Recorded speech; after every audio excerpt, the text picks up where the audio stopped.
سلامونه نیکې پیرزوینې په دې ویډیو کې به د شلوریز نړیوال جام په ترڅ کې د افغانستان په لومړۍ لوبې لنډه تبصره وکړو. دغه شلوریز نړیوال جام نن پیل شو چې لومړۍ لوبه د پاکستان او نیدرلند وه.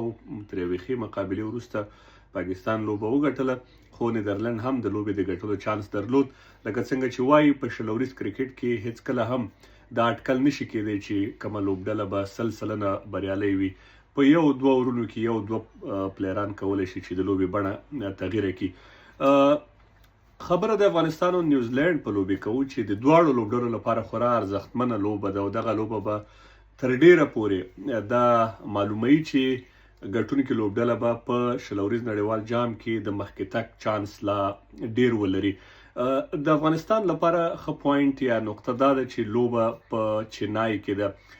د چنای په چیپک لوبغالي کې تر ډیره پورې د سوکه یا سپینرانو لپاره زمینه سازي ډیره وي یا موقع وي چې دوی ښه پرفارمنس ترسره کړي. سپیننګ پکې ډیر ښه کیږي، بال پکې ښه ګریپ کیږي، ښه ټان کیږي، سلو پاتې کیږي. توپوهونکي نشي کولی چې په اسانۍ سره په چیپک لوبغالي باندې غټې شپږیزې ووهي یا بال پوره بیټ ته راشي او هغه په ښه انداز سره شاټونه ترسره کړي. په چیپک لوبغالي کې تر ډیره پورې د توپوهونکو لپاره مهمه دا وي چې دوی په وکټ پاتې شي، سټرایک روټیټ وکړي، سنګل ډبل وکړي، بیزي کرکټ وکړي یا ځان د سنګلو یو دوه منډو لپاره دوی هڅه وکړي او بال ځان ته راپرېږدي او په آخري ټایم کې د بال لوبولو لپاره دوی خپله ستراتیژي جوړه کړي.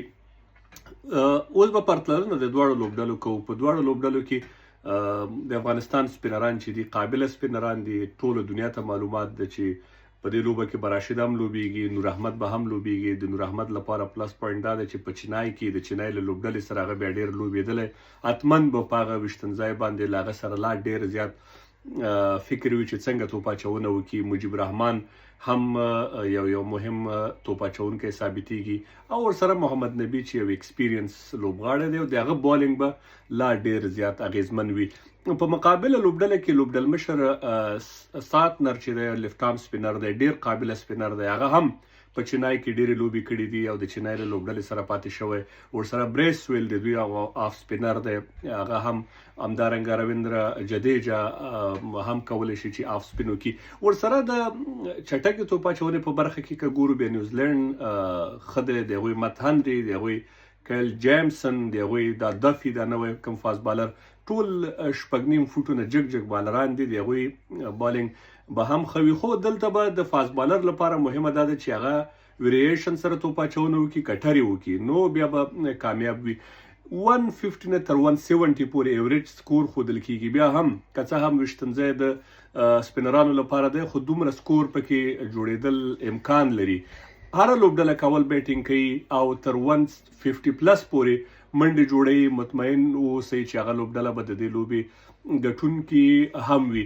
په تیر نړیوال جام کې هم موږ نیوزیلند ته ماتې ورکړې ده او بیا هم امیدواري شته چې دغه لوبډلې ته موږ ماتې ورکړو. د نیوزیلند په لوبډله کې ډېر میچل ډېر فورم کې لوبغاړی دی، فلیپس د دوی ډېر فورم کې لوبغاړی دی، جدیجا هم د دوی سره ده. یعنې یو ډېره مکمله لوبډله ده.